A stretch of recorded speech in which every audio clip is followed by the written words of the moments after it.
Hey, good morning, everybody. It's a wonderful Saturday. Good morning. A great day, a great morning to be watching Saturday morning cartoons with us, our version of Saturday morning cartoons. My name is Mark B. Lee. I am one of the co-hosts for Saturday morning cartoons, and along with my lovely co-host, Rose and Jerome Connor, we have a fantabulous show for you this morning. I know it's early. If you don't have your cereal, at least have some coffee or some tea. Personally, I don't think you're going to need it once you meet our guest. Rose, how you doing, darling? Hey, I'm doing great. Good. Hey. Jerome, how you doing this morning? A little soggy. You know, I don't want you guys to keep sending me these hurricanes.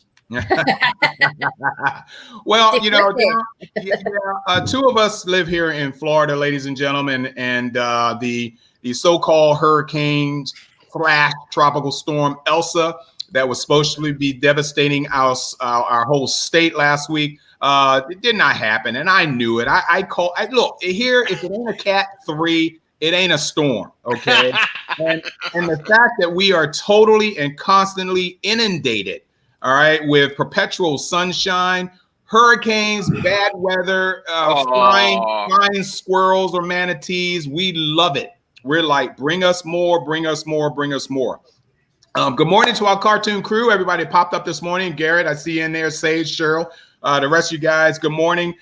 This is going to be a show that I'm not sure will be survivable by most of us. The gentleman in question, as you have been watching the advertisement throughout the week or a couple weeks or whatever, is totally psychotic.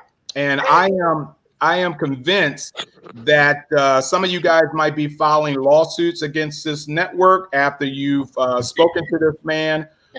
We right now I am disclaiming anything that this station, HWWS NBL Entertainment Group, is responsible for, because we are not.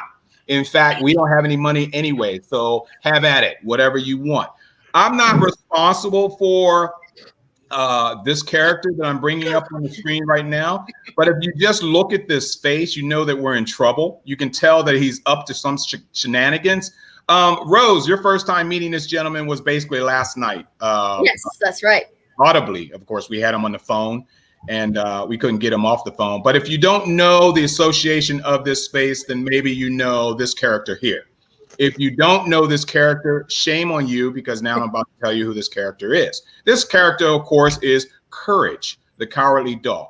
Okay, and it is a show that was broadcast on the Cartoon Network. Incredibly funny. I think it started back in '96. We'll ask him, and I think it ended around 2002. But you know, without any further ado, let's go ahead and bring up this guy who I think is incredibly funny. He's just super cool. We got to know him, and we're impressed. Ladies and gentlemen, without any further ado, I'd like to present to you Marty Grabstein. Just like Young Frankenstein, it's Grabstein and not Grabstein, right, Marty? It's fine, however you want to pronounce it, but generally it's Grabstein. Yeah, it's Grabstein. Yeah, I pronounced it right. I'm happy about that. I wasn't attempting to do comedy right out of the box, because you gave me such an incredible, Did you like that? I tried to throw I tried to throw in as many insults as I possibly could, but unfortunately. No, and just so you understand, I do appreciate that you saying that I'm totally psychotic. Because then when they see, that I'm just this guy, Well, your children weren't around to question, so I just made an obvious a visual and wouldn't question anyway. And experienced assessment on your level of. Oh, by the way, someone loves your hat. Yes, that is a great hat. People are saying hello to you all over the place right now, Marty. God bless you. I say I know the guy. I know this guy. I know this guy. Yeah. Yeah. Let me tell you guys basically how this how this show's going to work. Okay. First of all, we're going to talk to Marty about his incredible vocalizations of Courage. Then we're going to move on to a list of cartoons that he supplied me with, and we're going to discuss those cartoons. Some of them are totally, I've never heard them before in my life, which goes to show you how old Marty actually is. And the others, he blasphemed because some of the cartoons he on his crap list are, you know, it's a testament against God. I'm telling you right now, Marty, for you to even put that on your list. So we're definitely going to challenge you on that. Welcome, Rose, Jerome. Yes. Say whatever you want to Marty. I don't care. He can't reach me from here. So hi, Rose and Jerome. Hi, good to see you guys. Good morning. Good morning. Yeah. Rose, have you heard of? And Rose is our go-to beauty when we are showing Saturday morning cartoons, guys. Our show is basically based on cartoons that you guys were. You were brought up on, and we try to stay from the year 2000 and below. I'm more of a 60s, 70s guy. Jerome, are you what? 80s, 90s, 2000s? 70s, 80s, and 90s, man. I just did it all. Yeah. And Rose, do you remember anything prior to having your bottom changed when you were born? Well, you know, I know my 70s cartoons, okay? I know a little bit of 60s because of UHF and, other television sources. So, I'm fully aware. I mean, now when you get back, you bring up some stuff that I've never heard of, okay? That this is true. But I know I have a good deal of knowledge. It's an educational show. Okay, yes, it is. and yes, there's going to be cartoons that people have never heard of before that we're going to present to you. And we have done shows in the past where, Jerome's did stuff on Disney. You've done anime stuff, and there are shows that I've never seen or heard of with the help of your lovely daughter, who is a big anime fan. It's like, but it's educational. It makes you want to seek out these shows and say, oh, well, that was pretty cool during Saturday morning cartoons. Let me kind of, go figure it out. Marty. Yes. So this show you got hired for, Courage the... Yes, sir. God bless. Yes. Right. It's an animated kind of horror, kind of stretches in the horror realm, the paranormal or the supernatural type adventures that you involve yourself with. But you live with an elderly couple in a farmhouse in the middle of nowhere. Can you explain this to the audience of what this premise truly is?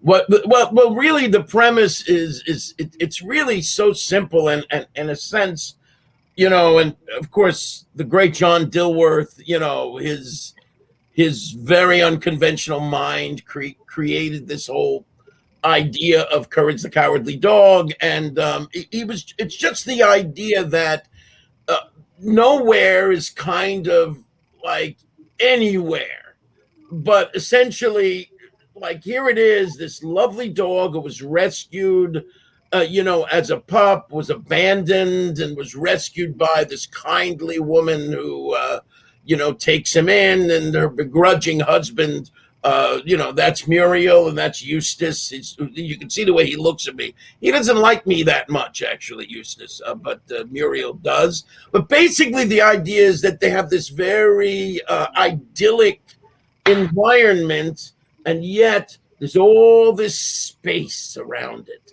where all these crazy things can happen. It's almost like whiteness, and then you come in and fill it up with all kinds of crazy things. Basically, anything you want, any ridiculous idea you can possibly want is coming in, and often did. Very strange, very frightening, and the idea to somehow make you love this character, love his master, even love Eustace, who kind of hates him because you kind of just dig him, because you need somebody like that, I guess, in every one of these sorts of things. And then their battles against the force. They're so vulnerable, actually, to all these frightening forces. So I love it. And just the idea of horror amidst this fun little cartoon for kids. Well, you actually there was a pilot that Dilworth, who was the creator of Courage the Cowardly Dog, John Dilworth. I'm sorry.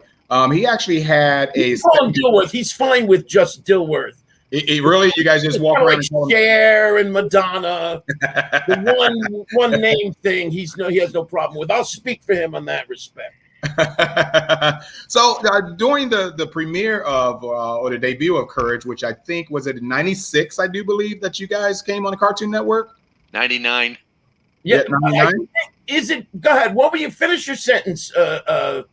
As the fact checkers, Right.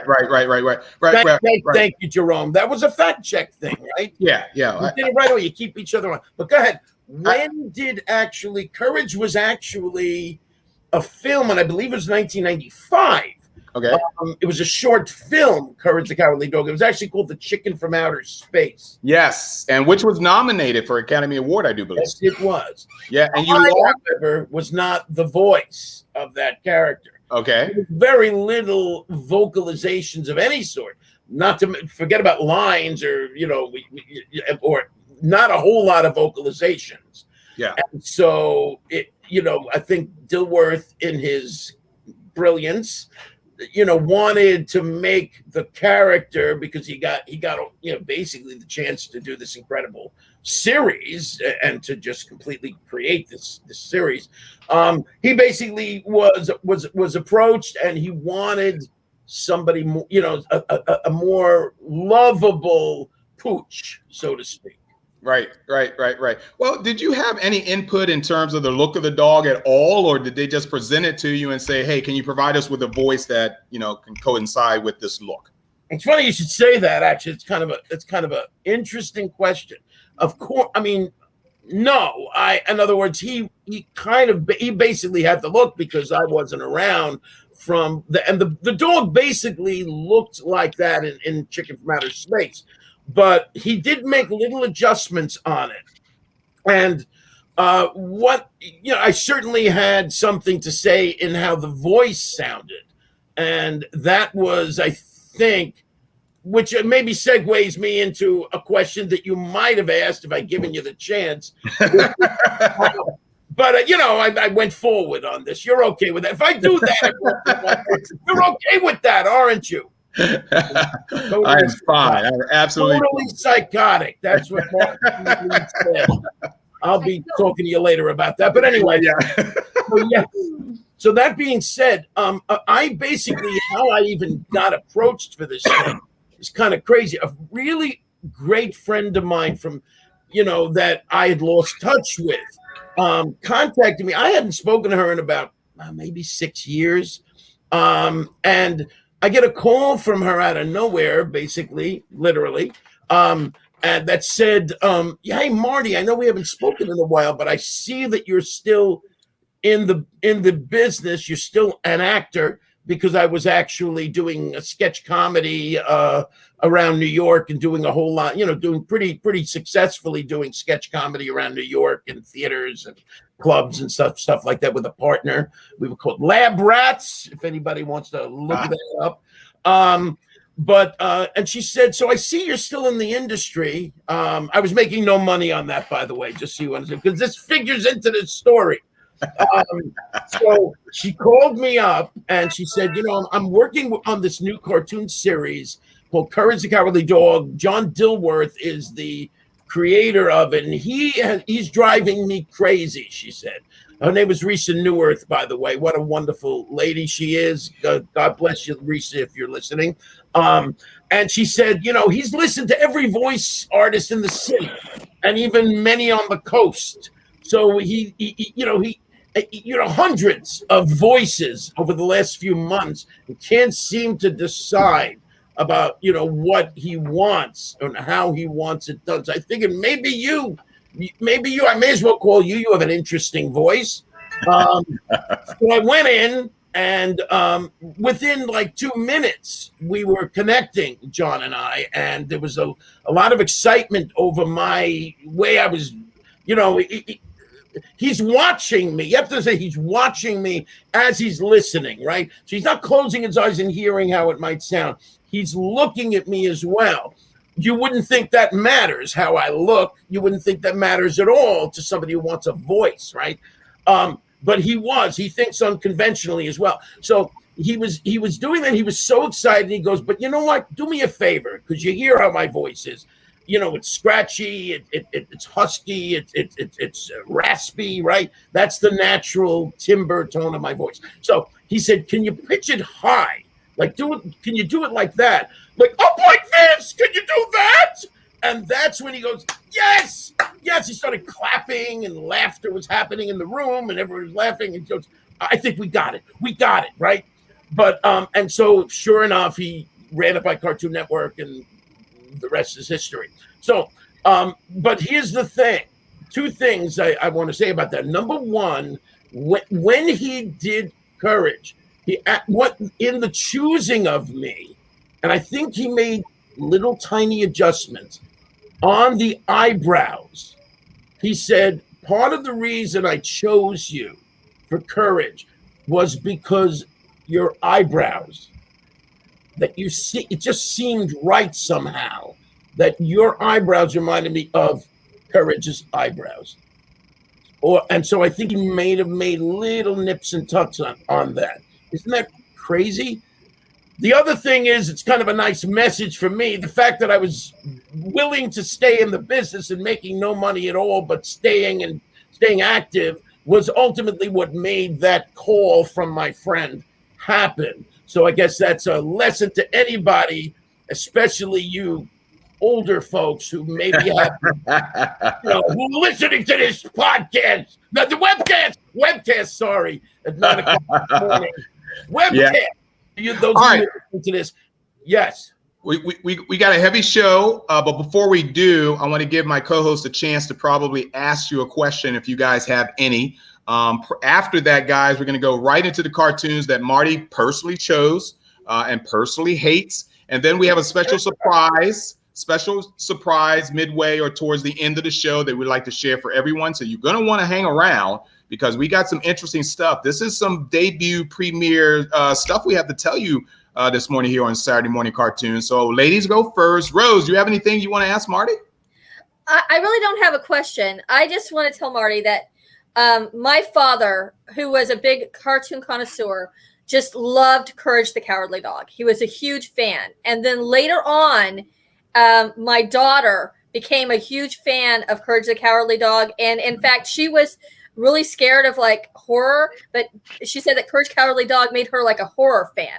So you were like her gateway into the horror realm. So that, it's a, the show is very unique. And I think there's not been anything like it on TV before or since. So, thank you for bringing that character to life. It was a really great show. Thank you. Awesome. Say hello to Dad. And what's your daughter's name? Rachel. Rachel. God bless you. Rachel, listening? Where is Rachel right now, Rose? Rachel is very tired. She was up writing all night, so she's a college student. In bed. Yeah, She's young a college adult. student. Yeah. Hi, How about you, Jerome? Anyway, she'll see that. Right. She'll see the show. She Yeah, will, definitely. Hey, Jerome, you got anything you want to share? Well, last night when we were talking to Marty, Marty threw down the gauntlet for me to do research. Uh-oh. And quite frankly, I feel I have to take up the challenge, So I have this question. Are you still driving a trolley, Marty? What? What? See, look, I got him. He didn't expect that question. Okay, hold on. In England, in Europe, basically England, a trolley is a truck. Here in America, a trolley could be, I hate to, go ahead and tell us, Marty. What's he talking about? I'd like to say, well, first of all, just so you understand something, I actually don't drive at all. So I can't drive a car, and I certainly couldn't drive a trolley. So that's number one. Number two, if I could drive a trolley, I never did. So is this an urban myth? That needs to be replaced. What is it on? What did you see that on? A couple of interviews you did. What's that? A couple of interviews that you did. No interview did I ever say I drove a trolley. Really? No. Okay. Well, there you go. If you look it up, you'll see it's listed. And you know what? My laziness did not allow me to fix that. But it's good to have this conversation, isn't it? Yeah. We love it. We like straightening out fake news. This is what we do. Yes, that is fake. We spew out the truth. It also says Wunderchosen is one of the things on my credits. Wunderchosen is by another Marty Grabstein in Germany, who I believe, interestingly enough, is in the tombstone business. And what is particularly important about that is that my name, Grabstein, actually means gravestone in German. Wow. Okay. Well, we know. What can you say? So I won't ask you if you know where Hoffa's buried. So we're good there. Hey, but we have a viewer. I'm gonna put this up on the screen. We have a viewer who just mentioned something, and it's a little bit of a salute to you, Marty. And James says, "I love Courage the Cowardly Dog. Besides the Wild Thornberries, Courage the Cowardly Dog is one of the few cartoons my dad loves to watch, and we love watching it together. I would love to get his autograph someday for me and my dad." Hey, James, you're talking to him, man. Why do you got a question for him too? Hi, Gwen. This is the daughter, Marty, of Jerome there. Hi, Gwen. How are you? Gwen, yeah. Gwen? Yes, you got it. How are you, Gwen? Good to see you. Hi, Marty. Has anybody told you how adorable you are, or is that too much? Answer the question. Do you have a question? Wait, it's okay. You know what? You are adorable. She's stymied by your beauty, Marty. You know, Daddy is adorable as you. Answer that one. Yes or no? Is Daddy as adorable as you? Hey, Jerome, repeat Marty's question to Gwen. Wait, Gwen, come here. What was the question again? Go ahead, Marty. I'll ask it for her. Is Daddy as adorable as you are? Is Daddy as adorable as you are? She says yes. Wow. Right. You know, that was a trick question, Gwen. You passed it with flying colors. I think the kid is under, some strict. Oh no, she was bribed. Yeah, that's okay. That up. She was bribed. That's it. He gave her a bowl of Cookie Crisp. No. I said she could have the iPad this morning if she, answered them properly. So off she goes. All right, ladies and gentlemen, we got a heavy morning right now. We're going to start off with this. Marty sent me a list of cartoons, like I mentioned already, that he claims he likes and that he claims he hates. Once we get to the hate section of this, a lot of you might end up tuning out, but believe me, we know that he doesn't really mean the hate word to some of these cartoons, because some of these are our favorites. But we're going to go ahead and show this one clip of Marty's choice, and then we're going to come back and we're going to discuss it real briefly before we go on to the next one. So, Marty, this is everyone's favorite, not specifically the clip, but the character in the clip. So this was a good choice on your part. Here we go. Let's all square dance. Places all. Bow to your corner. Bow to your own. 3 hands up and round you go. Break it up with a do-si-do. Chicken in the bread pan, kicking off dough. Skip to Maloo, my darling. The old lady out, you pretty little thing. And promenade around the ring. Big foot up and little foot down. Make that big foot jaw the ground. The lady step back and 2 gents in. Back you go and forward again. Step right up with an elbow swing. Skip to Maloo, my darling. Alaman left. Here comes my favorite part. Go through with the right and left grand. Meet your honey with a great big smile. Promenade in Go, Bugs. Promenade across the floor, sashing right on up the door, out the door and into the glade, and everybody promenade. Right up, you're doing fine. I'll pull your bed, you pull mine. You get again, look at it before. Get up with the war.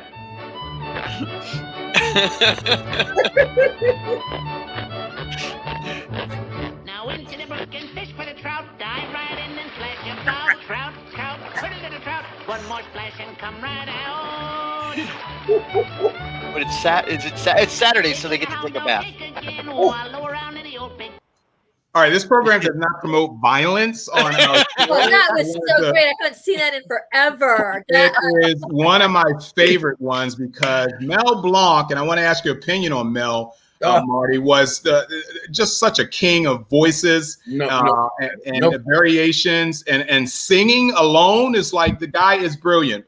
Give me your thoughts on that, Marty, if you don't mind. I mean, I don't know everything that's been said about Mel Blanc. I mean, I'll only echo them because nothing I could say can possibly, really say any more than this man was not only amazing for his ability to voice something and create not only a very specific decision on the sound of a character, but the comedy of a character, the basic simple comedy nugget of a particular character, and do all of them. I agree. Listen, it's great. It's a budget person's dream. It's a producer's dream. Pay one guy to do all these things. He was amazing, just amazing, and he understood. I maintain, because they always talk about the Looney Tunes stuff, and one of the reasons I loved it is because as a kid, I think I was reasonably, as you say, that partially psychotic thing that you mentioned earlier. I was kind of a little bit more, I guess, enlightened, I believe, than many of my other compatriots growing up. And so that I loved this stuff. I liked it because there were wink, a lot of that stuff for adults, references for adults. It wasn't just, it was for kids, mostly kids watching it, right? Yes. But it had these little adult wink things. And I maintain that his voice was as responsible as anything in the writing itself to create some of those wink adult sensibilities underneath. Well, 81 years and only one gray hair. Oh, I get it. Okay. I don't know what that meant exactly. I think I know what that meant. I got it. So Marty, let me ask you real quick. Is there anything you may have learned by watching Mel's work? Is there anything you may have picked up and inserted into your own style of voice work?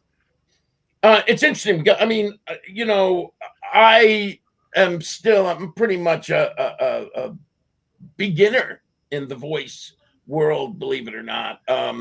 Most of my general work that I've done in television, film, lots of live theater and stuff like that has been, the whole package. And voiceover is unusual for me. But what I take from him is actually something that even goes beyond voice work, which is to sometimes right out of the box, I tend to kind of make a quick decision.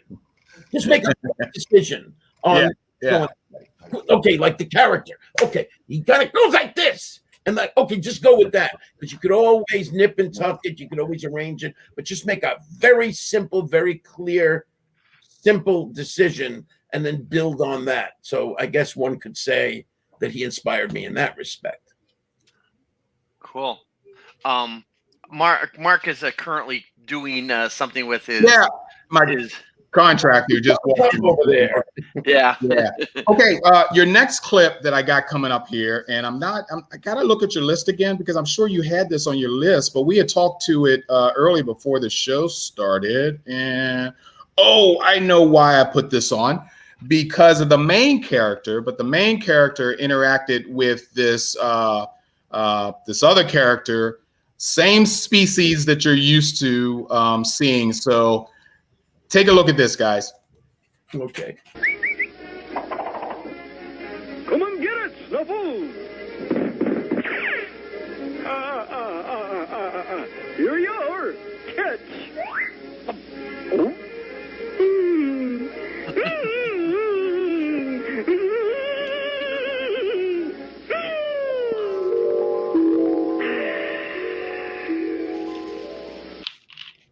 Right. So Quick Draw McGraw is obviously a character that you put on your list here, but I just pulled this clip because of Snuffles the dog, because Right. So what is it about Quick Draw McGraw that you like? No, it's so funny when you had me make that list. I can't actually say why I like Quick Draw McGraw. In general, and I may get some letters. The Hanna-Barbera stuff was not always my cup of tea, because I found it to be just a little bit more kid-like. And I guess that's why I kind of preferred the Looney Tunes stuff, because it was a little more of a bite to it. So, not that it wasn't good, but I did enjoy Quick Draw McGraw somehow, because there was a kind of silliness about the idea that he was this really nice guy who kind of did this, spoke like that. And he was actually had guns in his hands. He was a gun guy. Quick Draw. It was kind of silly, actually. So I just got a kick out of him in that respect. But it's so funny you said this to me in the pre-show that I didn't even remember their dog. I just remembered Quick Draw McGraw and Augie Doggy, and wasn't there Doggy Daddy too? Yes, absolutely. Augie Doggy and Doggy Daddy. Yes. A lot of dogs in this. Well, hey, I want to put this. I want to put this post up real quick that James Davies has just given you a really, really huge compliment, and I want to go ahead and put this up here since he's hanging in here pretty deep with a lot of questions, which is fine. He says, "Don't really have a question. Just wanted to tell him that because of Courage, me and my dad bonded even more. And for that, I'll always have a place for Courage in my heart." Holy crap, man. The dude's going to make me cry. That's this kind of stuff, Mark, it's just when I see this, listen, it was a job. It would paid me some good money, and it's kind of just was so wonderful, and I had a great deal of fun. But I swear, when I see people at comic book conventions, and I do a lot of conventions and such, The Enlightenment of Marty Grabstein sounds like a book title. Sage, God bless you. Anyway, as I begin to chatter on. But it really touches my heart so much when I see, the effect that this show and my character has had on people, and it really touches me a lot. And I just feel really good about that. People hug me, and, they're cry. They're just, there's just such a, when I see something like that, James, this is a wonderful thing, bonding with your dad. And, that means a lot to me. And it's just great. It makes me feel good that I've done something, in participating in this, I've done something that has really kind of touched people's hearts. And it means a lot to me. So. Good job. Okay, moving on. We just showed you guys Snuffles, which was Quick Draw McGraw's dog. You mentioned something about Augie Daddy and Daddy Doggy, and Augie Daddy. Oh, forget it. No way. Augie Daddy. I gave up. I quit. Okay. Augie Daddy, exit stage right. Stage right. Yeah. But your next cartoon is actually on my list of top cartoons when I was growing up that I watched. Particularly because of the music, along with Jetsons and Flintstones and Top Cat. You had Hoyt Curtin, the great Hoyt Curtin, who put together a lot of soundtracks for cartoons. And it's the intro to a show that literally gives you the premise of what the show is going to be about. And they do it to some really, really hip music. And I just so love this show, mainly because I'm bebopping in my house listening to music when I was a kid. Let's see if you guys remember this. This is one of Marty Grabstein's favorites. And great show. All right, tell us a little bit about what you know about Top Cat there, buddy. Oh man, I just talk about the comedy of it. I just, there was this little group of guys, that each had their own special characteristics, group of cats. There was a kind of a ballsiness to Top Cat, a real kind kind of, I don't, I'm just gonna, like the way he strode into that restaurant, just sat down and ate, and confidently, like there was a fearlessness about him, and a little bit of a I'm gonna smack him in the eye kind of attitude, kind of thing. He was kind of a badass a little bit. I loved that about him. Yeah, he had no respect for the police. He had no respect for the law. I mean, if all your police were like Officer Dibble, you wouldn't have respect for them either. I'm saying, thank God the police we have in real life are more respectful. It's amazing how you remembered the name of the officer. Dibble. That's right. There he Wow. is. And let's see if I remember all these names. I don't remember everyone's name. Got Benny the Ball. You got Fancy. You got Top Cat, and then Fancy is the guy with the scarf, right? And I forget the other names of the characters. Okay. But I love, like, look at this collection here. It's just each one of them had a really very specific voice, and it was just great fun. I don't know anything about the history of the show. I've never researched it or anything. I just loved it. So you had Benny the Ball, Choo Choo, Brain, Fancy, Spook, and then there was Officer Dibble. Right. That's right. What did you say? Choo Choo, the Brain. The Brain is the guy in the purple shirt. Yeah, with the lab coat on, I think. Hang on a minute, I'll let you know in a second. Yeah. Well, anyway, while he's doing that, the cat with the purple T-shirt is the Brain. I thought. Okay. So. Okay. All right. So anyway, the personalities that you bring to your character, Courage, I mean, it says a lot. I mean, even with Top Cat, you had all of these characters in this, and each one had to have an individual personality. Right. How did you think of a personality for? I mean, they give you a script and they tell you to voice it. How did you figure out the personality? Was the personality described to you by the director or the creators? How did all of that work?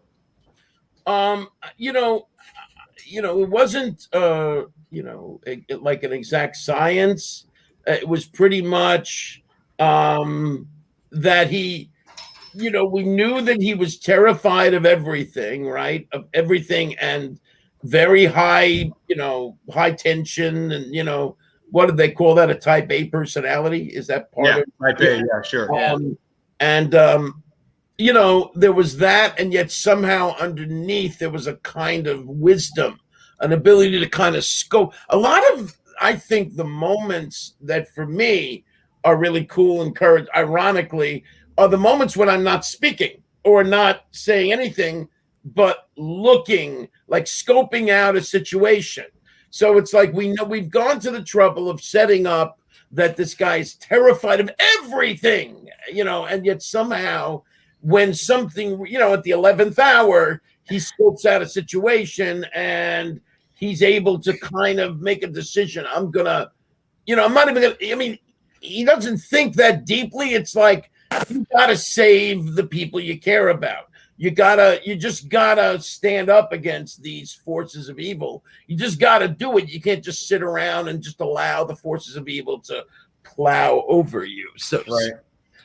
And so somehow, I think, whether I did it consciously or not, there would be maybe little mini pauses within what I was doing that would actually contribute to that idea that underneath the surface was wiser than he seemed, which is my real life, the truth as well. That's neither here nor there. Sage is wondering if I had a sleepover. Oh goodness! She's talking about the guy who walked down your stairs. Mike, I'm having just so all you guys know, even though it's none of your business. I'm having my bathroom renovated, and this is my contractor, Raphael. Raphael, come in the camera real quick and say hello to the world, because they saw you walking up and down the steps. Hello. Hey, Raphael, how you doing, man? What kind? Tape measure. All right. So I, excuse me, guys. Go ahead, guys. Yeah. So with Top Cat, I mean, it's like it was a takeoff on the Bowery Boys. Oh, that's right. I did. And since you're from Brooklyn, aren't you? Yeah, I am actually. So you should that's why I figured you like Top Cat. It's very much like it's a bunch of Brooklyn boys. It's funny when you ask me that question. I don't even realize why. Like that probably added something to it. Yeah. It did affect me. And you got to admit, it does have one of the coolest opening themes of cartoons. Yeah. I still know it to this very day. I remember it, every word. Now, what's that? I was gonna say, what's funny is that song was featured on a Moonlighting episode. I don't know if you were aware of that.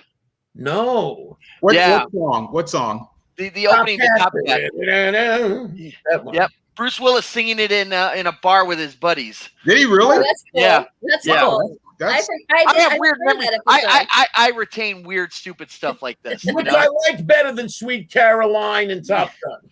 Yeah. Okay, got a question for you here from Dr. Who here. He says, how many takes or tries until you get the right voice the director is looking for? Great question. Sometimes I get it right away, which is great when that happens. Usually a few, 4, 5, 3, 4, something like that.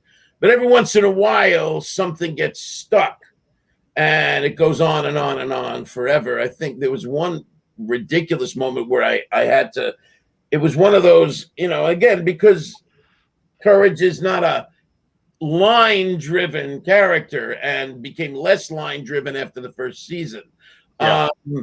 But I would, something like a simple thing like that, or like that sometimes is, wait a second. They would ask me to do this one time. It was like something, my head is popping up in some weird forest out of the ground. And I'm supposed to it's supposed to be like, he's scared, but also confused. So, No, I need more confusion. No. No, now you don't sound like Courage anymore. No.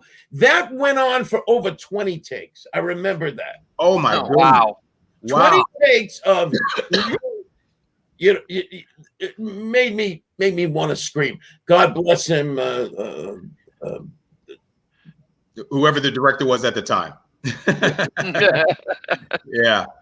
Sorry, Colin, please help me with the name. No, well, we understand. Fernandez, thank you. We understand why.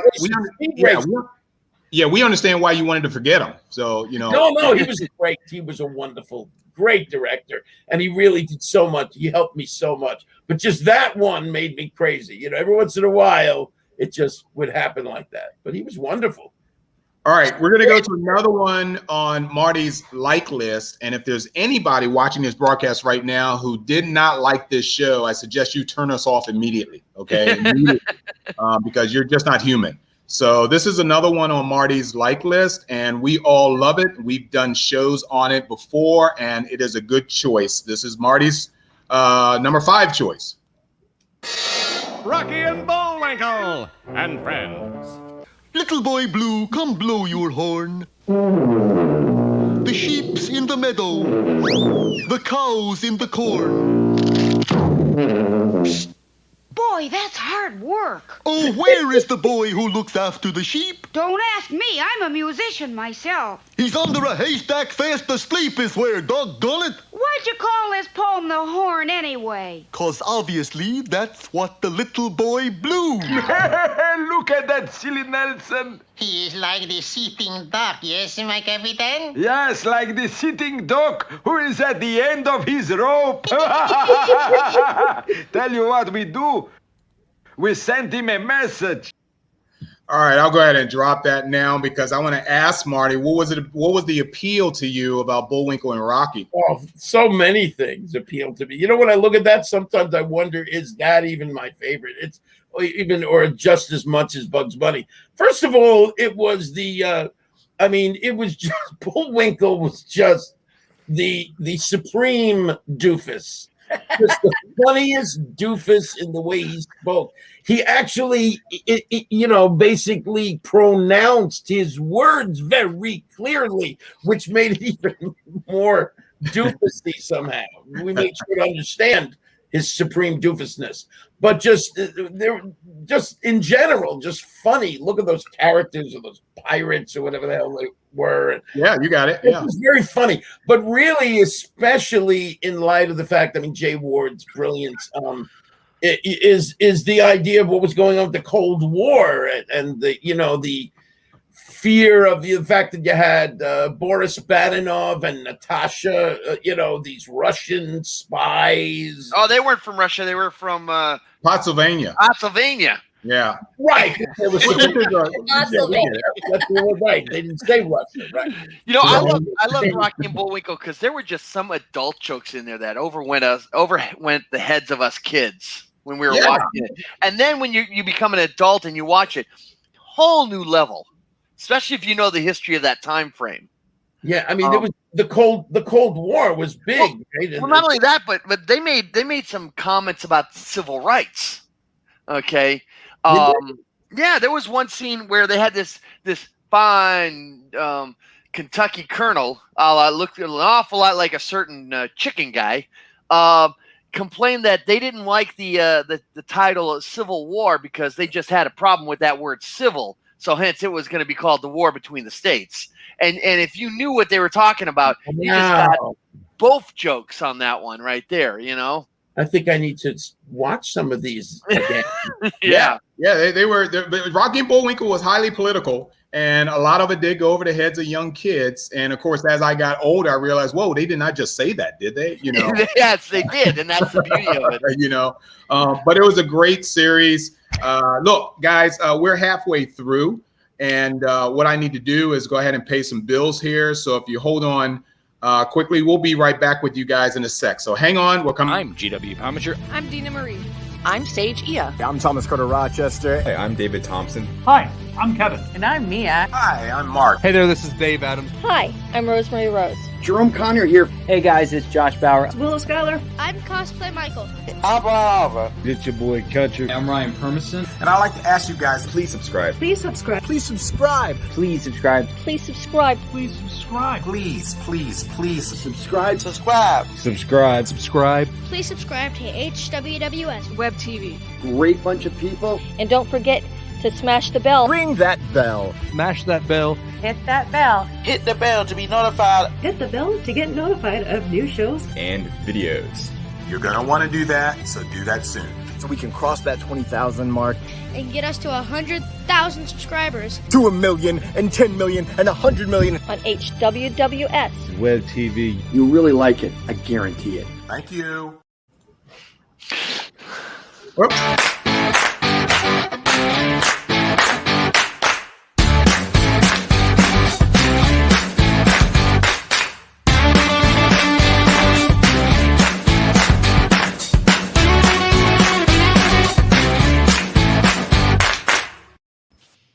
All right, we're getting down to Marty's negative list.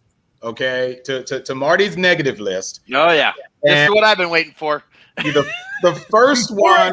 Before you say that, Mark, I just want to make it clear. My negative list did not mean I didn't keep watching them, by the way. This is the equivalent of all you people out there that continue to watch the Kardashians. Wait. I hate them. So these were your. But if the Kardashians are watching, you understand that I do indeed love you. Anyway. So Marty, so what you're saying is these were your rage, hate, failed watching because you just couldn't look away. It was like a car wreck, like watching the Kardashians. Yeah, he was a glutton for punishment. It felt like that a little bit. Or what else was I doing? Like what else? Well, it's probably only one on your list, and we're gonna one on your list that I disagree with. But the first one I'm about to show you, I've never heard of. I've never seen in my entire life. I have no idea where this came from. Somebody explain this to me, but obviously it's on Marty's, like I said, his negative list or whatever, his glutton for punishment list. Let's call it that. And you guys tell me if you ever seen it, heard of it. What the hell's going on here?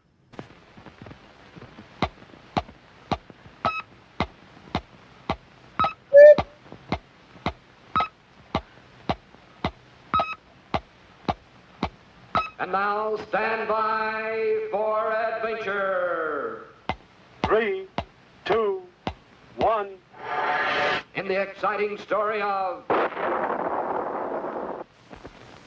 Colonel Bleep's arrival on Earth.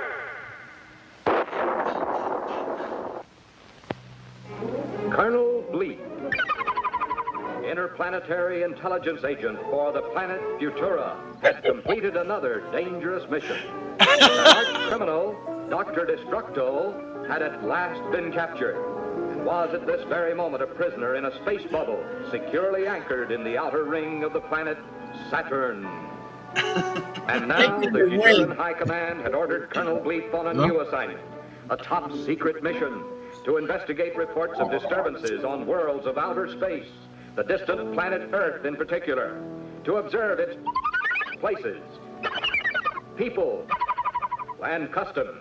It was therefore only a few days later that the giant telescope at Mount Palomar Observatory first gave news to people of Earth of Colonel Bleep's approach. Powerful lenses focused on this curious visitor from the outer world as he flashed past the planets Uranus and Neptune and then rapidly spanned the empty...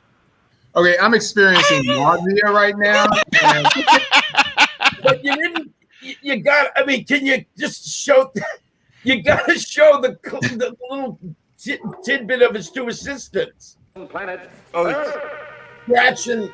Actually, the people of Futura had only recently become interested in Earth. To Futurans, the Earth was only a small planet revolving around a minor sun of the Milky Way galaxy, and hardly worth investigation under ordinary circumstances. However... Okay, I'll pay you not to let me go through them. Anything you want. Anything, I'll give you. Also had two assistants. One of them was a puppet. 1945. Concern of the Futura, as you all know, there a puppet cannot talk for himself. Oh dear. He is filled with curiosity, as all boys are.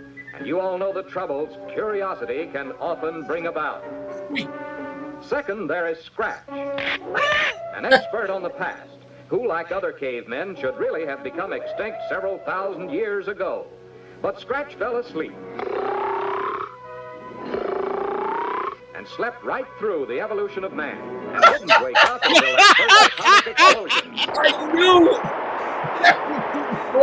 it! Blew him right out of the past and into the present. Scratch, like most cavemen, is... All right, that's funny. Oh, God. So he goes around with a puppet and a caveman. Oh. Very strange. Oh, there they are. What a team. All right. Oh, so it's all right. So it's part of Mike Uncle remembers Phil's. watching it? I watched it regularly. And yeah, at the same time. I don't know why I kept watching this. Well, it was mainly ran in New York from what I'm reading here real quick. Yeah, I think so. It was one of those Metro Media. Yeah. Uncle Bill's cartoon show is what it was.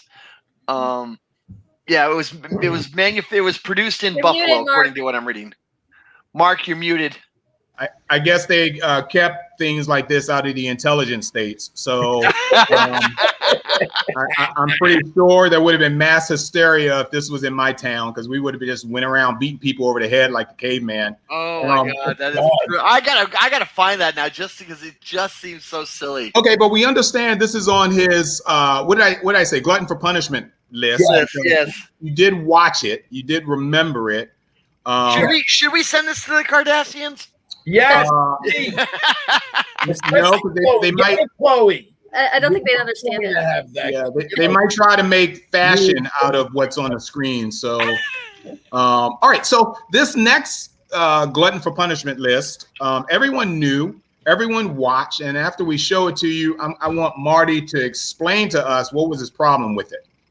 So stand by, guys, and let me get this up on the screen for you guys. And we all know this clip, so here we go.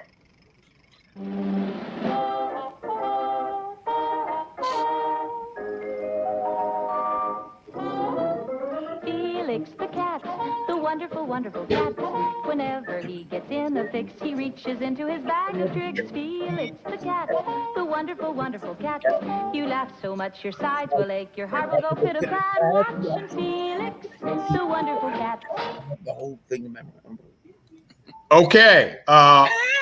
Okay, this show creeped me out as a kid. This show creeped me out as a kid. Okay, I'll tell you. So I'm really interested to see why Marty didn't like it. Marty? I'm sorry, those of you who love Felix the Cat. I just found it to be just. I didn't understand the appeal of Felix himself.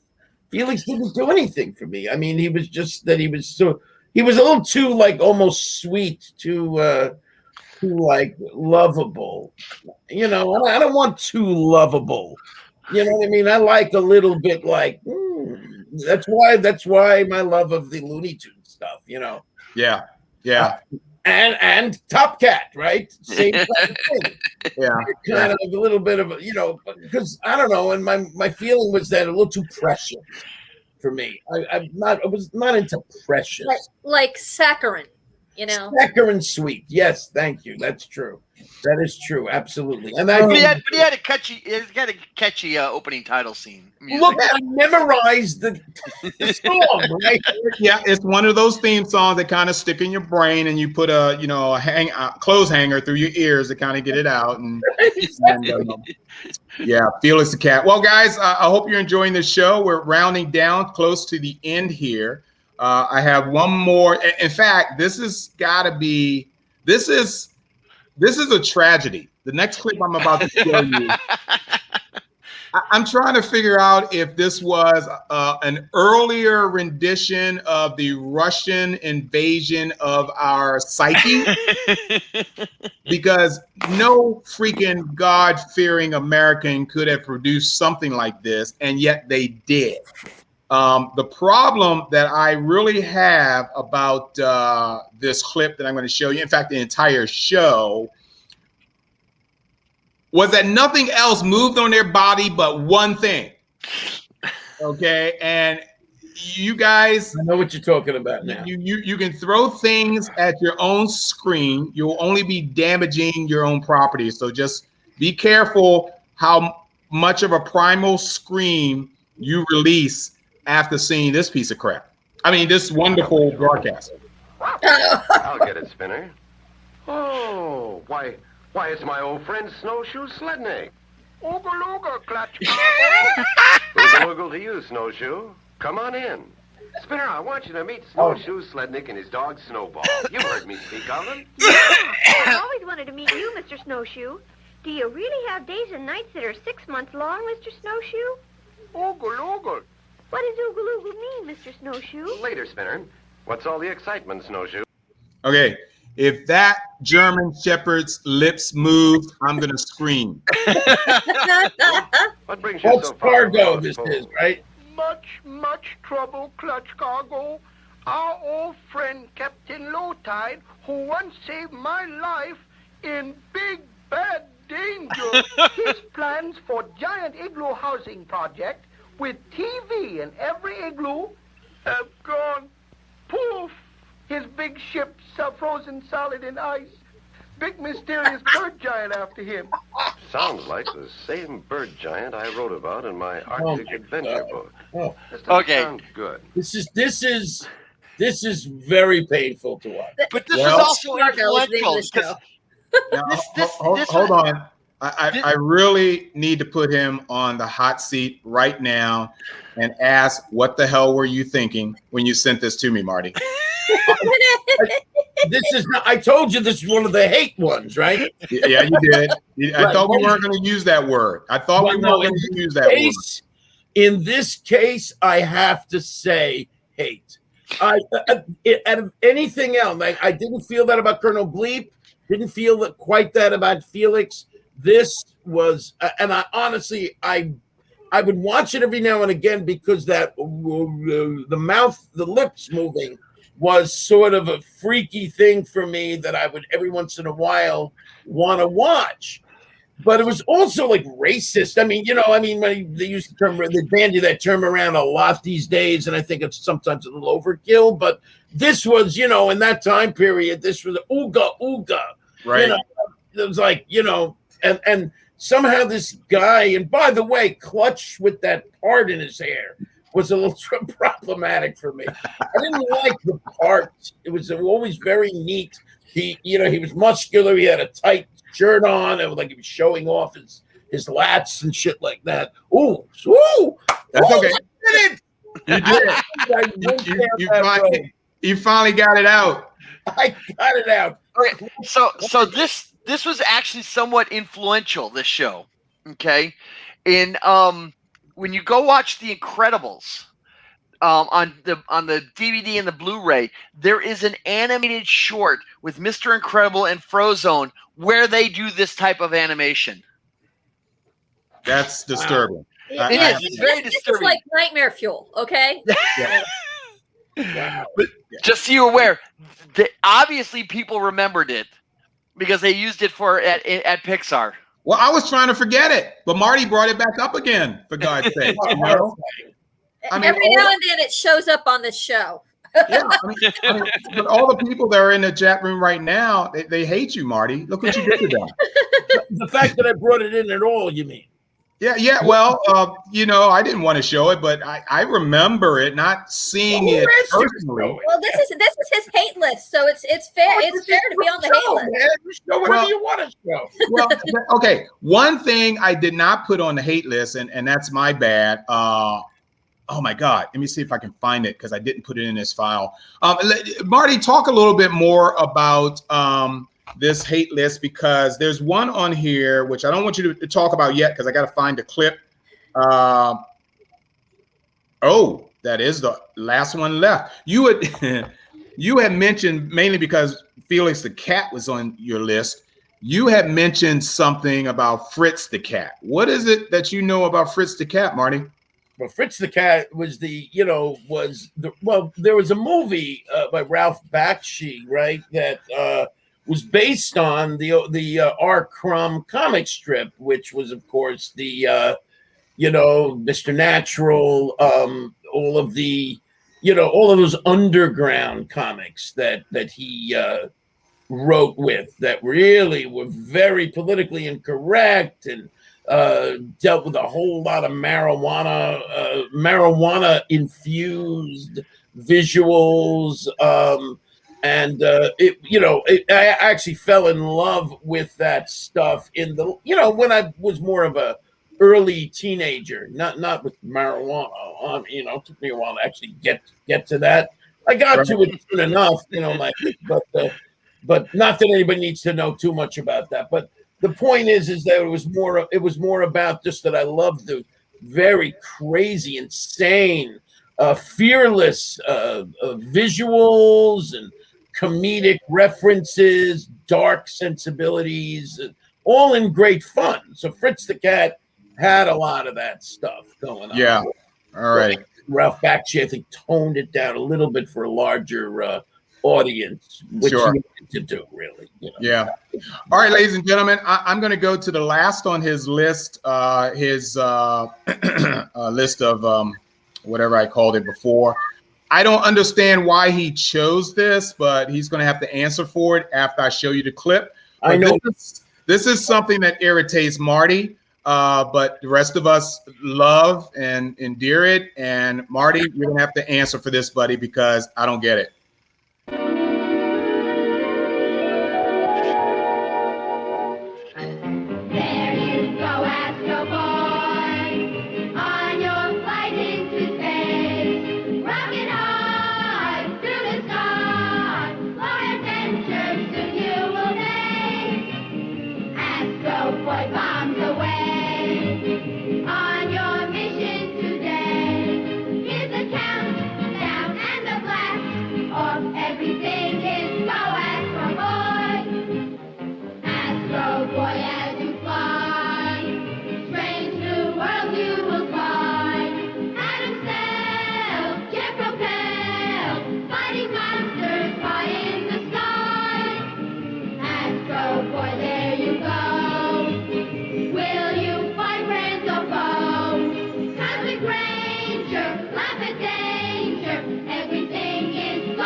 Shame. Shame. How dare you? Shame. Okay. What's your problem with Astro Boy, Marty? All right. Listen. Here we go. Okay. I just want you to know there's something about human beings. I'm going to explain why, but I just want to say from watching that clip, is it, I think I must bow to the spirit that Mark is sending to me. Well, I won't say this is a good thing to do. To kind of were all threats. They were all threats. Well, I don't know, and it's something I'm still alive. I'm here in my basement, But I do feel somehow that I spoke too harshly.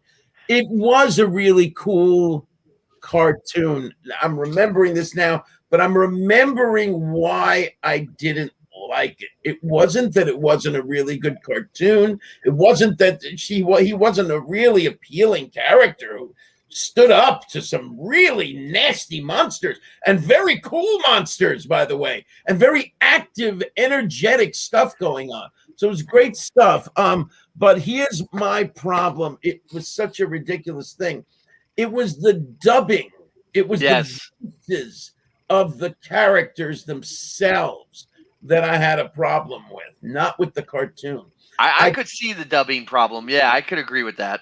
It made me crazy. And I would also and it was one of those things where I don't know if I'm imagining it, but I would did I hear Japanese actors speaking in English? Did I hear that? I don't remember. Because it sounded like, okay, Astro Boy. There was that kind of I know Astro Boy, Dr. Elephant, and blah, blah, blah, blah. Astro Boy. I would hear that. So it sounded like slightly broken English, which made me a little crazy. Not only that, but the actual dubbing itself wasn't always great. How, as such a young boy that you were, could you criticize? I wasn't even paying attention to those kind of cartoons. You said to me, "Oh my God, psychotic." Perhaps this was in the morning stages of the psychotic sensibility. Okay, I get your point. I mean, this is why the brilliant vocalist you have become was based on you studying the voices of things, as you saw them when you were growing up. Thank you for giving me that credit. I'll give you that one. Yes, not necessarily the case. God bless you. Yes, that's exactly what Mark said is exactly true. It's exactly correct. I studied these voices to become a brilliant vocalist I am today. Yes. God bless you. Oh my God. Marty, the check will be sent to you shortly, Yes, we'll send you money. Very, very, very strange. Yeah, so that was irritating to me. So that was what it was. So for those of you Astro Boy fans, I'm going to do something now. Uh-oh. Not now the second, but I will watch some old Astro Boy cartoons to kind of reacquaint myself with and try to overlook the dubbing issue. Hey, I'm going to tell you, the old cartoons, yes, but as an achievement to, what Astro Boy brought to the Saturday morning cartoons audience, they did a film. I think it was Disney or Pixar or somebody, but they did an Astro Boy film, which I thought was brilliant. It was really cool. I thought, yeah. So still today, the sub and dub debate rolls on with current cartoons or anime. Absolutely, it's absolutely. I agree. Good point there, Dr. Who. Good point. You're right. Wow. Okay, ladies and gentlemen, New Line. It was New Line, Mark. It was a New Line film. Okay, cool. They did a great job. I really enjoyed it. So ladies and gentlemen, we're not done yet. In fact, this is what you should have stayed on for. You better call your friends and neighbors and anybody that you know. They really need to watch what we're about to present to you now. Marty and I'll give you a little history on this. When Gary Pomacher, the head of HWWS, introduced me to Mr. Grabstein here, Marty. The purpose was because Warner Brothers Studios, who I'm sure is watching this program as we speak, dropped something that I personally thought was a little premature. Marty and I had thought that it would have been nice if it would have been announced on this show at the time. Waters Under the Bridge was done and done. I'm not upset. But in total allegiance with Warner Brothers and Marty, we wanted to continue the marketing process of what it is we're about to show and tell you, only because I personally think it's too far out for people to actually remember what was dropped last month. Okay, I'm talking about the end of the month of June. And I think it just made our jobs a lot harder to try to keep it in the minds of those who are fans of both of these characters. My God, months away from when the actual public sees it. I just think it was a bad move on their part to drop it now, middle of summer. People are at camp, swimming, vacation, the whole 9 yards. And then when September 14th rolls around, people are going to go, oh yeah, I forgot all about that. But thanks to Mark Lee, Rosemary Rose, and Jerome Connor, who kept it in our minds fresh and fresher. Ladies and gentlemen, I want to bring Marty Grabstein up to the main screen and introduce something that's going to be happening. It's going to be fabulous. We are definite fans. We've done multiple shows just on this character alone. And then for something Warner Brothers decided to do and present to us September 14th, Marty is the man we mainly wanted to bring on today to tell the folks what is going on. Marty, I'm handing this off to you. Thank you so much for joining us for this show. Please tell us what the fans, the audiences have to look for September 14th of this year. Okay, so in case you haven't seen it, all over the place, that as I said, it's been gently released, and I'm very happy about this. It's actually a movie called Straight Outta Nowhere. Scooby Doo meets Courage the Cowardly Dog. There you go! It's there! It's there! Scooby and Courage together! It's unbelievable! Oh man, very excited about this. Look at it. It really is an idea whose time has come, and it's going to be released on September 14th in both DVD and in digital form as well. You'll be able to purchase it at all your various digital and I imagine rent it as well. However that whole thing works. I'm not always sure, the streaming and downloading, so you can do either one of those things at any of your retailers.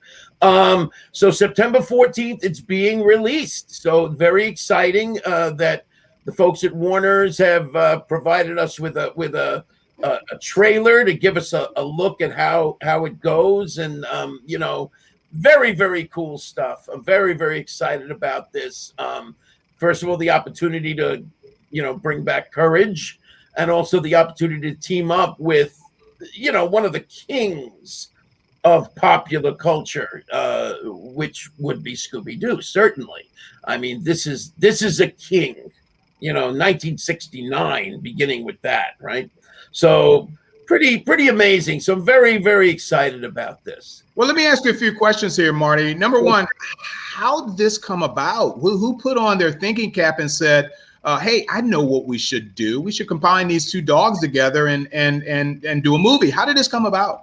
Well, honestly, I mean, I don't want to make it up. I don't know how it actually came about. I can only tell you how it came about, how I was approached. Sure. This is an idea that's been going around for quite some time.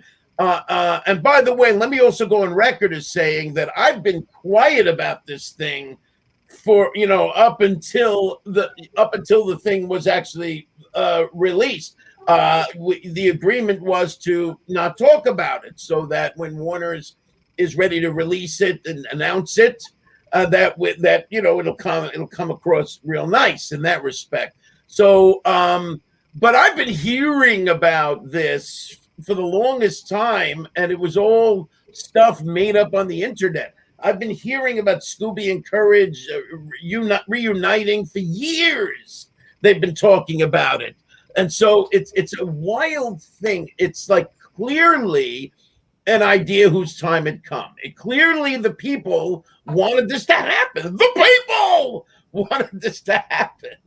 And so I don't know how it happened or what went on and, behind the scenes or any of that stuff. But I just know that I was approached by casting at Warner and, said we're putting together a meeting of the two universes, Scourge. I know how to say those words. Take 21. Courage and Scooby Doo, and would I be interested in doing it? Like, well, let me think about it. Yeah, of course. And though, and just in case you were going to ask me a question, it wasn't like a done deal. It had been over 20 years, right? So they did need me. They said it's not an audition. It's not an audition, but you need to, we need to kind of hear a little bit of you doing the voice to make sure that you still have it. So I actually did have to do that, and I immediately got a response back. Great. Yes, of course you still have it. So yeah, you're in. And then there it is. And then went on from there.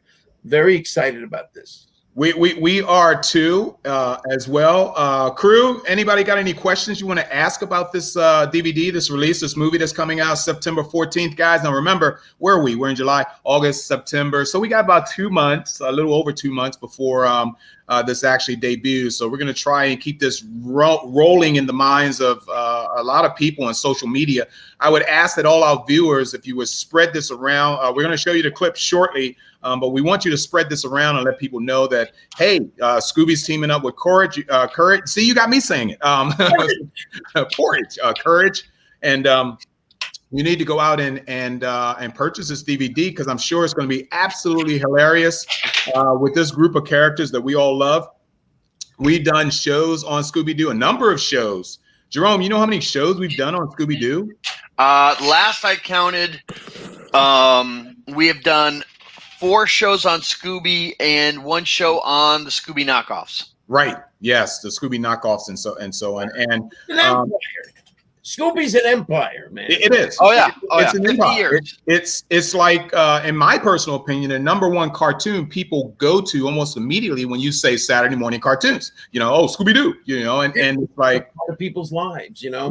And it's around, and the fact that you've teamed up with Courage, and of course, we know you're contracted to say only as much as they will allow you to say.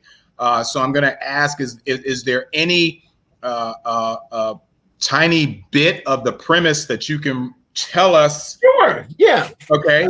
It's basically this. I mean, the basic aspect of it is that somewhere along the line, Scooby makes his way past the town line or the demarcation of nowhere, which is Courage's universe, so to speak, which would made me feel really good when I found that out, that Courage was really being featured because essentially Scooby the Empire was embracing a new icon, comparably speaking. So basically they enter into the town line, and somehow Courage and Scooby hook up, and they start to sniff out this strange little object, which ultimately leads to a giant cicada and his group of warrior cicadas. Oh, come on.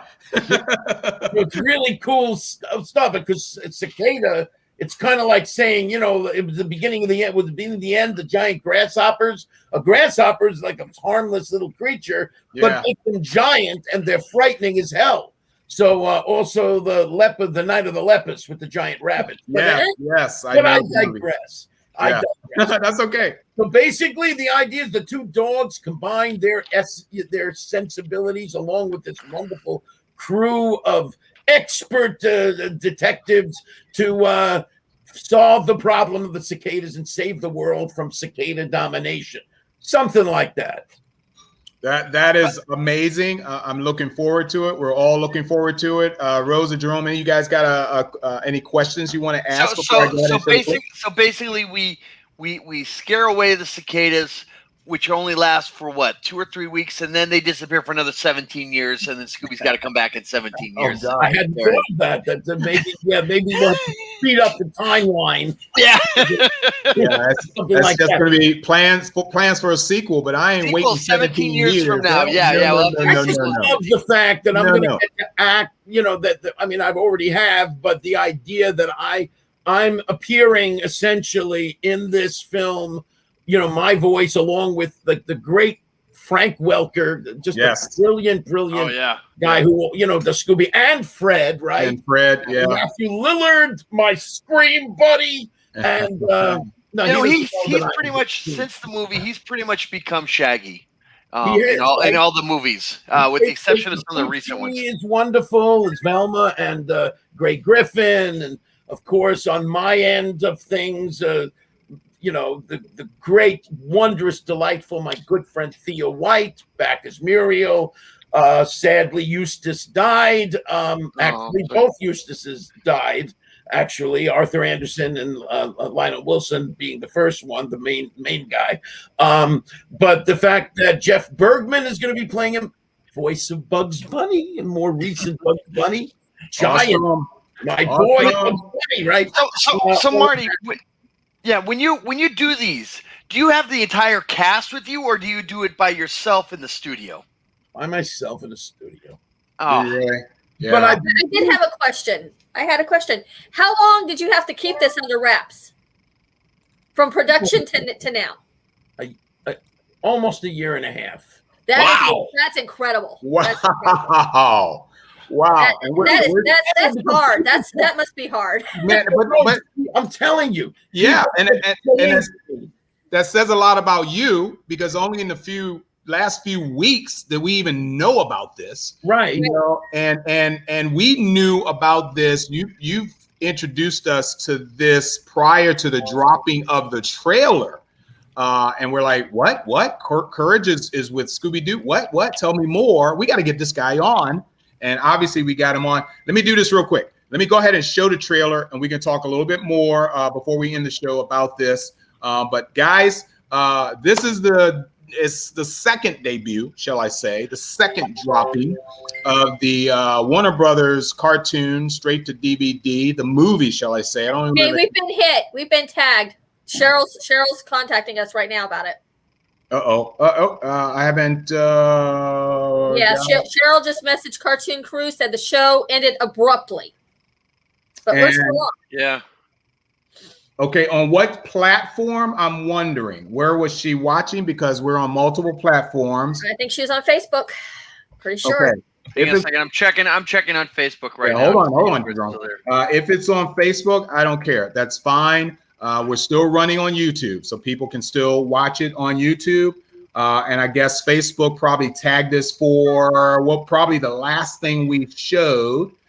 And I've gotten no notice as of yet. So I think we're fine for now. We're still running live on Facebook. Yes, I'm reading the comment as well. Okay. But I'm watching us on Facebook. I got it, but I got it right here. So anyway, if it was YouTube, no big deal. It is still being broadcast out there. We're still on. There's probably one service that said, well, you can't do this. Well, guess what? Yes, we can.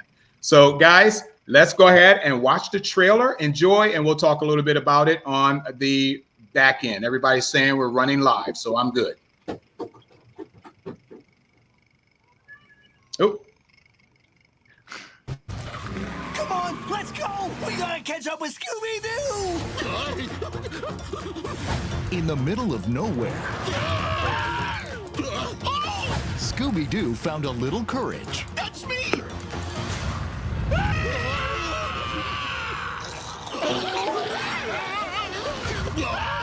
It's my friends. Oh!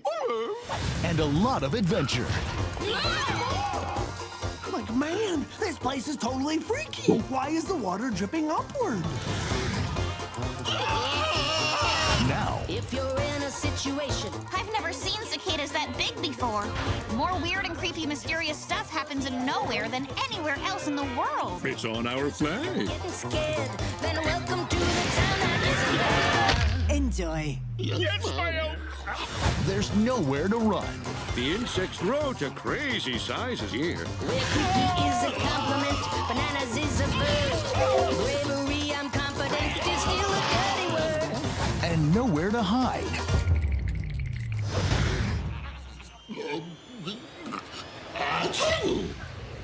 Gesundheit! Oh, thank you. If you're falling down a rabbit hole, the only way so laugh until you cry a bit, and then you get unstuck. Are you nutty as a fruitcake? Are you loony as a tune? And quit your scowl and do some howling at the moon, like me. Woohoo! We gotta save Scoob! Straight out of nowhere, Scooby Doo meets Courage the Cowardly Dog. Woohoo! Jackpot! Watch the masters at work! Needs more mustard. Excuse me, must have been something I ate. Look for it on digital and DVD. I am so gonna love this. Marty, I have to applaud you. Thank you, man. So Listen, much. let me just make just a quick clarifying. No, talk as much as you want. Yes, just as regarding your concerns about being I just want to make that clear that when you said to me just before that I told you about something a couple of weeks before, well, you need to make it very clear that what I told you was not actually the specifics of what's happening, but that there's going to be very soon an announcement of something really cool happening Courage related. But And not that is- actually. And that is correct. And I That stand is, so just to make corrected. that clear, that is what we said. You together. did not violate any contractual obligations in Warner Brothers by revealing to anyone of what was coming. Thank you, sir. Yes. So And I'm wondering if perhaps that is what actually happened just now. No. It wasn't. But we're good. Everybody's saying we're still live. Everybody's watching. Everybody's got it.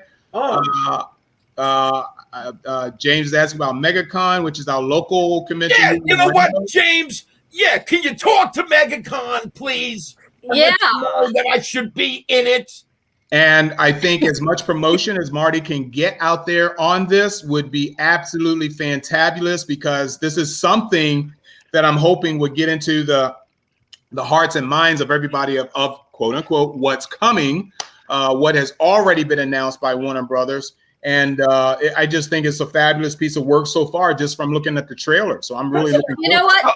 This is going to bring Courage to a whole new generation. Oh yeah. Agreed. Right? And Right, Rose? Yeah. You Absolutely. know, I have to say, you know, I'm re-looking at the names of the people that you worked with on this, Marty, and I have to say I'm a fan of Kate's. Kate, I can't even pronounce her last name. Who played Velma? Oh, who played Velma? Yeah. I can't pronounce her name either. But you know what? You know what? This could be the doorway to possibly Courage coming back to television somehow. Oh yeah. Please. That would be really cool. There was a pilot for that to bring Courage back. I have a note about that. Yeah, well, they did a computer animation version of Courage as a pilot. I did the research for you, Marty. You told me to do research. Yeah, thank you. Yeah, that was 2014. Yeah, I'm not quite sure what, I want to be kind about this. The point is, it was very exciting, the thought of it coming back. I don't know that the style of it with all the, the 3D elements to it were quite correct for what Courage's magical anything is possible sensibility. I find myself thinking of those, the simple thing of what do you call that? The stretch and squash sensibility of the animation. Yeah. Roadrunner is running, runs over a cliff and somehow makes it to the other side. Wile E. Coyote is running and suddenly realizes, whoops, boing, Yes. he disappears out, and he's coming down. You see him flying down, and he's like all extended and stretched out, and then he smashes on the ground and he's a pancake that's all stretched out. So Yes. all of that is beautiful in 2D. And as a result of that, if you make that 3D, then you basically have to explain, the crushing of organs, blood, all of that other lovely, gory stuff would come into place. Whereas anything can happen in a 2D situation, right? Yep. Correct. Yep, I totally get that. Now, ladies and gentlemen, this is the reason why Marty would make a great panelist at any convention, and people are already popping up saying, "Hey, ask for Marty, ask for Marty, ask for Marty," and that's very, very true. People around the world, wherever your local conventions are, big or small, size doesn't matter. I think you really need to go ahead and put in a request for Marty's appearance at those conventions, because the convention organizers just got wind, maybe, of this movie coming out and the possibility of Courage being resurrected. And I think this is perfect timing for him to have yet another cartoon series, whether it's a Netflix cartoon series, whether it's a Cartoon Network cartoon series. HBO Max. I think they have the Warner Brothers. Don't they have the Warner Brothers? Yes, they do. They own all the right. Warner Brothers. Yes. Yeah, absolutely. And I honestly think that this is the time for you guys. It's perfect. It's a perfect storm right now for you guys to go ahead and rally for Marty. We're getting nothing out of this. We just happen to like the guy, and we take care of our friends on this show and off this show. So and we love Courage. Yeah. Yeah. Contrary to that, I will be getting something out of this. And our 20%. Yes, I get it. I Anyway, believe that's called a mortgage payment. Let me also say something about this. Just please. The idea of Courage coming back, there were concerns about perhaps we're living in a very sensitive climate right now, and Courage kind of was a little fearless. Hold on. What is this? And be sure to. Oh, got it. Anyway, I'm reading your comments as well. Yeah, I know you are. I know what you're doing. Yeah. Anyway, the idea of it, what we might be considered to be politically incorrect, some of the elements of Courage's characters, I think if done a little gently, but not pandering kind of thing to you're worrying, so much. I think Courage would work well now anyway, because the spirit of it and the essence of it, the idea of that this dog somehow faces his fear, is basically terrified of everything, and then at the 11th hour chooses to face the fear and fight through it and save the world, or his world as you know it.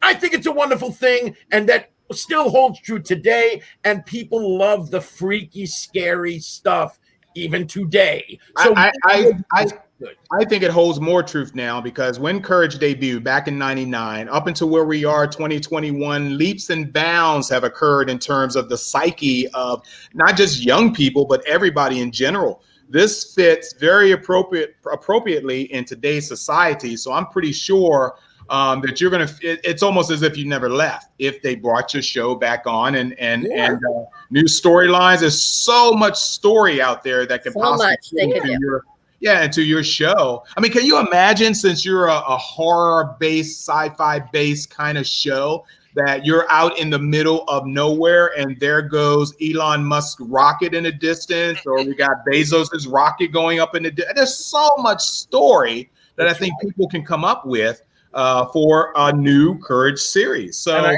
I also always felt that they never explored deeply enough into the microscopic world, and that somehow they get miraculously become like microscopic and having to face all the it's an viruses and stuff. That would be interesting. Fantastic Voyage time. Yeah, it's an inner space kind of thing. But if we do Fantastic Voyage stuff, Marty's going to demand that he has to work with Raquel Welch.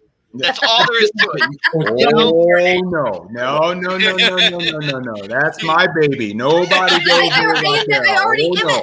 I imagined her in my mind as a cartoon character on this show already. I see it. Just drawn badly. Character gets rid of Jessica Rabbit in a hair's breadth. Bravo. Speech. Bravo. Yeah. Ladies and gentlemen, guess what? We did 90 minutes, a little more than 90 minutes. Well worth it. This guy could probably go on for another couple hours. But we won't let him because I have to see Black Widow today at noon, and you're kind of holding me up right now. This gentleman has been utterly incredible. The fact that we fit him in, and I want to preface this like we do each and every show. If you have a series of cartoons that you like, if you have one cartoon that you like, and you want to be a co-host, basically what Marty has been doing during this show, you want to be a co-host on your show and talk about your favorite cartoons, please hit us up. We'd be glad to have you. All we need is a list of cartoons, preferably a maximum of 10 cartoons that you're interested in showing, and we'll have you on the show. We'd love to have Marty back. With, yes. Please come back. A better negative list. I have more questions. I have lots more questions. Yeah. And if he had a better list of negatives, Astro Boy, how dare you? Did I not come back right on September? Yeah, but hold on for a second. But you dissed Astro Boy. That's like kicking a puppy. Okay, you don't do that. So saying you're sorry isn't good enough? No. What do I have to do to right this wrong? No, because this is Saturday Morning Cartoons. It's things we remember, Marty. It's things we remember. You're choosing to remember that I didn't like it, not that on cartoon in front of all kinds of people. It's too late. It's too late, Marty. I got your list in writing, dude. Okay, I'm just telling you. Rose, you had mentioned something real quick. What did you say? I said it would be great to have him back in September when it hits the DVD and streaming. Of course. Hey, Marty. I'd love to have you. That would be a great time to come back. Hey, Marty, do me a favor. Yeah. If you can, and just put it in your head. Remember, if there's anyone from the cast of that movie that you can suggest that they make an appearance on this show in the morning. And I know LA would probably be kind of tough because that's 6, but we can always pre-tape a show. Yeah, absolutely. On and then show it during our regular time. If there's anyone that that could help promote this closer to, now we can talk about closer to release time. Yes, absolutely. Then. Yeah. So yes, I will. I'm happy to mention that, and I'll mention it to the team, to the PR team that's been graciously working with me. Alex and Inez. I think Alex is watching this. Inez might still be sleeping. It is early. I can't believe Alex woke up so early. They can watch it. They can watch it again because this is all taped. Did she even go to sleep? That's the question. Because of how early it is. Well, what do I know what Alex said? Did she go to sleep? Did she have a cup of hot cocoa? Whatever it is. But now that you and especially Alex has seen the style of our show, it's very loose. It's very, funny. I think it's funny. These guys are funny. And we put out information, and that's what people like to see in entertainment television. If you can convince anyone to come back, and if guys in the room here everybody wants to say thank you anyway to you. So that's yes. And yes, he doesn't just do voice work. He's most excellent on an episode of The Blacklist, which I missed, and I like The Blacklist, so I don't. Well, just a little trivia note. Marty's been on 3 separate Law and Orders. 4. 4? I only saw 3. Okay. Wait a minute. Not as a victim, though, right? Not as a victim, right? Never as a victim, but I've been on regular Law and Order, Special Victims Unit, Criminal Intent, and also very briefly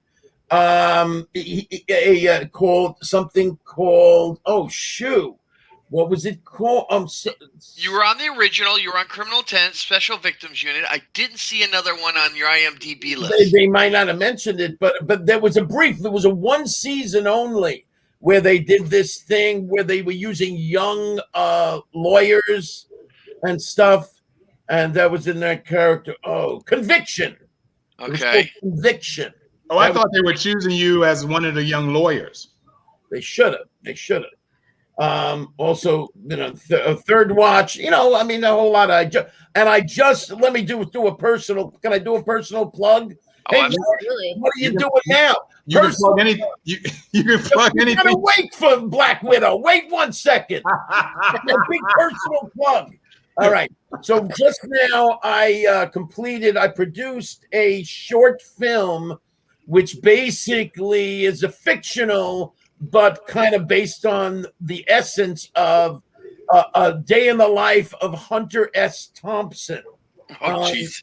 The great 60s, 70s journalist, Fear and Loathing in Las Vegas, Hell's Angels, wrote a lot for Rolling Stone magazine, a very wild and crazy, indulgent gentleman who was absolutely nuts. And so I played Hunter S. Thompson, albeit a much larger version of Hunter S. Thompson. But I actually had to do something in order to play the role properly. Just so you understand the commitment. I had to do that. Wait a minute. Hold on. I'll keep that hat off for a minute, real quick. Keep the hat off. Hold on. Stay there. Where is it? Oh, for crap. There we go.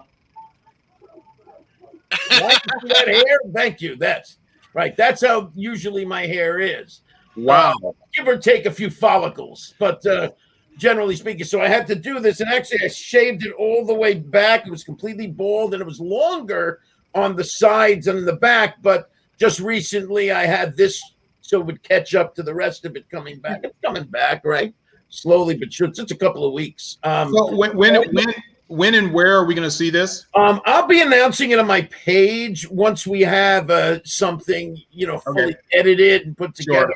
But the goal is to do the festival circuit and try to make some noise that way. And I believe there's something on a way that it would be online as well. I'm not quite sure how that all works. So we'll see you at Sundance. Yeah, please. But Marty, with our luck, okay, they'll announce it before they tell you. Okay. What am I going to do with you, Mister? What am I going to do with you? Anyway. Man, we love you so much, and we can't wait if we can kind of prematurely have a commitment from you for September, close to release time. Depending on what your management tells you. Yes, I'm going to have to defer to whatever they agreeing with and what exactly. their view. But if a list, I love being here, so I can't imagine why there'd be any trouble with it. But again, I have to defer at that point. Gotcha. But if there's a list that comes out that about on your junket, your marketing junket, make sure our cartoon Saturday morning cartoons is in that, on that list. So and they've seen it in operation as well. So that's nice. Yeah. I mean, we're cool. We love Warner Brothers. My God, I'm a big fan of Warner Brothers animation. Period. Yeah. They just knock it out of the park anytime they do anything animated, especially the superhero genres that we see through Warner Brothers. Yeah, we discuss Warner Brothers shows all the time. So thanks Warner Brothers for letting you come on. I believe. Yeah, and anything that we show Warner Brothers related in terms of classic Saturday morning cartoons, my God, that's a testament to Warner Brothers in general, how fantastic they are and how we still love what they've done for us. Hey guys, you can go ahead and follow Marty. On his Facebook page. Marty Grabstein has a fan page. I think that's your fan page. It's a fan page, so it's not Facebook proper, but it's Marty Grabstein Courage. Right, Marty Grabstein Courage. And okay, and we would love to debut it on what? I think they're talking about his short film. Yes, that's right. That's a thought. You can get up with Garrett and Sage and those guys, and that would be something very, very interesting for you to talk to them about. We can promote the world for you. This is social media. It's a wide format, and it's whole new world for me, man. And we can bring it back up. All the cool kids are doing it now. Yeah. All the kids. Yes. Hey guys, this is Saturday morning. Marty, hang around. Don't go offline yet, but we're going to go ahead and close the show out. I want to thank everybody for joining us for this morning. We really appreciate having Marty as one of our.